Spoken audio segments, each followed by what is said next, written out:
Hello class, I often get questions about using Excel to calculate formulas. So I went ahead and picked out one of your homework questions to go through. This is question 1.2.37. It's currently question 6 in homework 1, but they do change sometimes. So if you look at the 1.2.37, you'll be able to match it up for sure. So let's go ahead and look at what we're dealing with here. You'll find that this is similar to maybe a discussion question as well. So we have a payment formula that we're provided, and we're given the situation where we're talking about student loans. This may apply to a lot of you, where you have $7,500 at a fixed APR of 15% for 20 years, and you're asked to calculate the monthly payments. So the first thing you want to do is go ahead and go through and label your variables, just so we know what we're working with. So let's start there. Okay, so we have all of our variables listed, and I have what they represent. Now let's actually put the numbers in here for each one. So the PMT is the monthly payment. This is what we're trying to calculate. That's what A is. So we're not going to have a value for that. That's what we're going to find. P is the loan amount. We're told that it's $7,500. So $7,500. And we have N is the payments per year. Now it's asking us to calculate the monthly payments. So that's telling us that there are 12 payments per year. So N is 12. Y is the years. Well, we're told that there's 20 years. And your APR is 15%. So we have a few options. We can label it as 15%, or we can give it as 0.15, depending on how you're going to calculate this. If we use Excel, we can leave it as 15% as long as we put the percent symbol. If you're going to use a scientific calculator or something like that, you want to convert it into its decimal form. Okay. You can also use the 0.15 in Excel as well. You just need to make sure that either you use the percent sign or you use the decimal. Okay, so if I was going to plug this into a calculator, this is how I would do it. When you're using a formula like this, it's a good idea to put parentheses around the numerator, parentheses around the denominator, and parentheses around exponents. So that's really what it would look like if I was using a calculator. So if I were to write this out, it would be P, which is the $7,500, parentheses the APR, which is 0.15 or 15% divided by N, which is 12,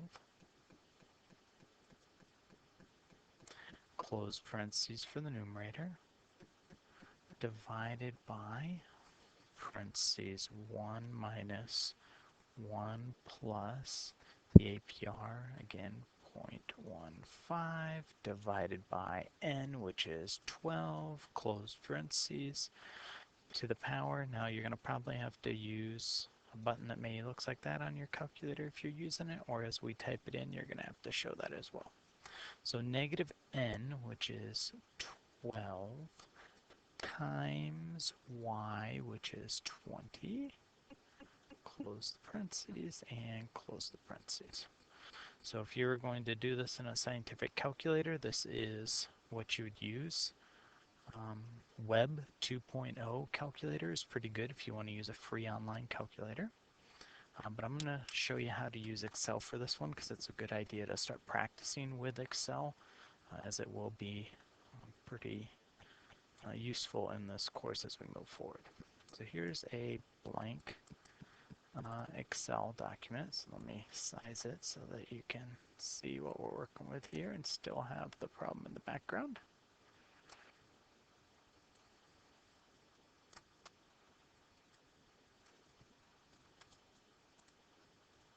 Okay, we'll just put it over here. We don't need a lot of room.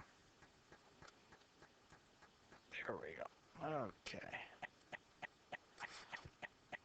So the first thing I would do in Excel is label your variables. So I'm going to start with P, our loan amount, and then I'm going to have N, which is our payments per year, Y, and APR. Okay. So I've just given it a label. If you want to be more specific, you can. Now, in the cell next to it, I'm going to type in the actual amount. So this is 7,500. So we'll put that there. And then our N we decided was 12. And our Y is 20. And APR, again, we can use the 15. So you can write it as 15%. Or you can leave it, write it as 0.15. Either one is acceptable. Just make sure you don't just put 15 there. Okay.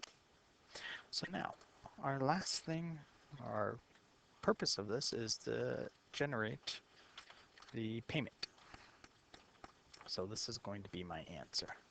So if you want Excel to actually calculate or do the math for you, do the calculations, you need to push the equal sign. That's going to tell it that you want the calculation done.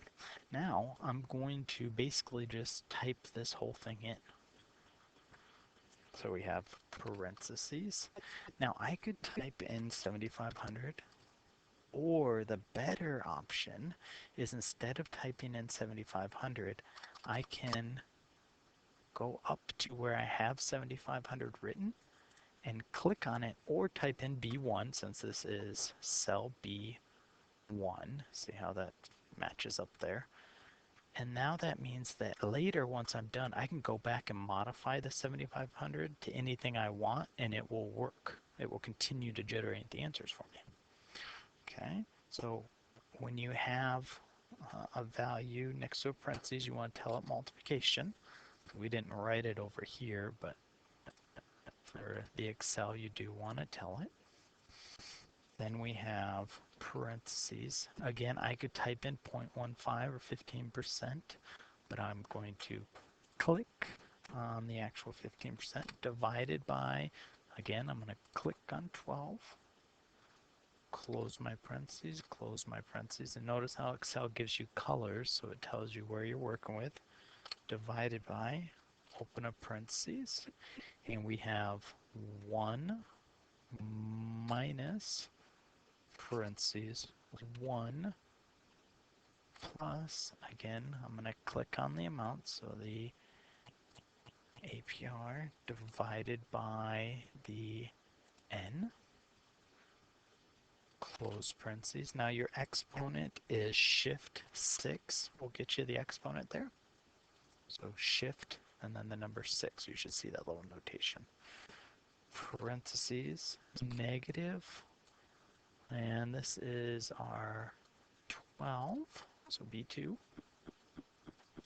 times our years, close parentheses, close parentheses.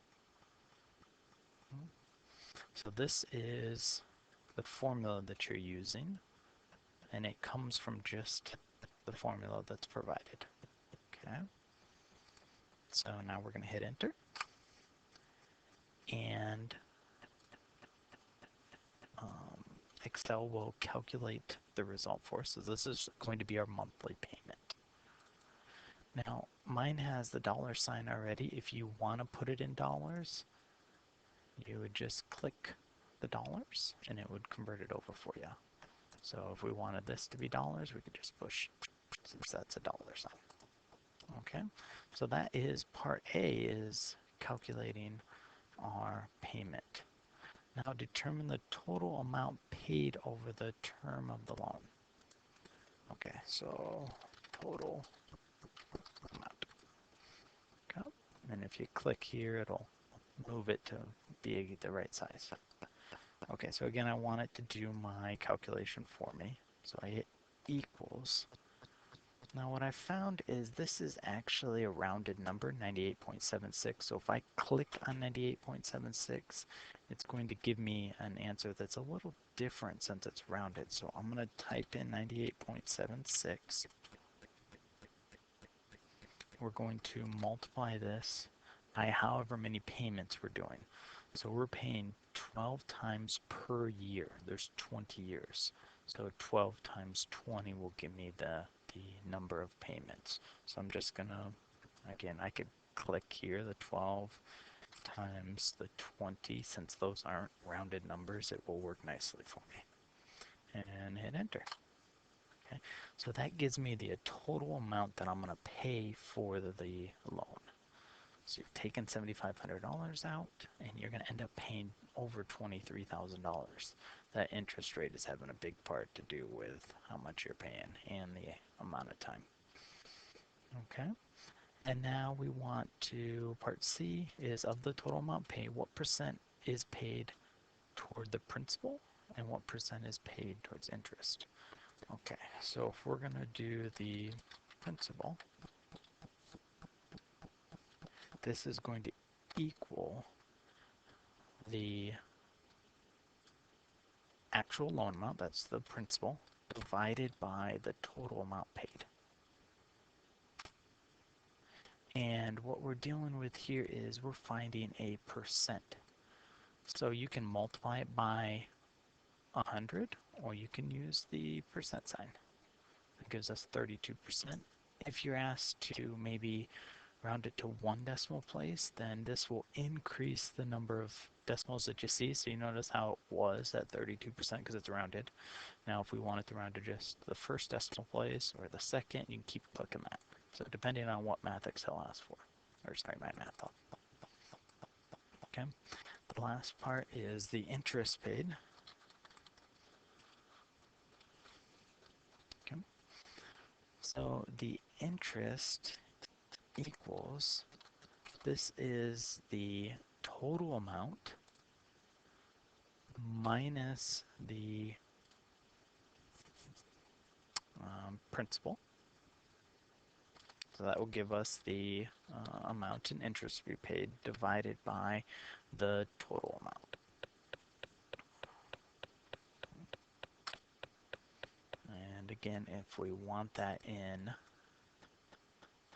percent, we click the percent. If we want one decimal place, we slide it over, and that gives us the percent as well. So that will answer A, B, and C using Excel. Hopefully that was helpful. Again, the big parts is just getting comfortable typing all of this in, which it will take some time of working through. Excel will give you some hints if you don't type in your operations, like if you forget a multiplication symbol somewhere along the way, it usually says, hey, this looks like it should be a multiplication symbol. Do you want me to put it in there? Those types of things. All right, hopefully that was helpful.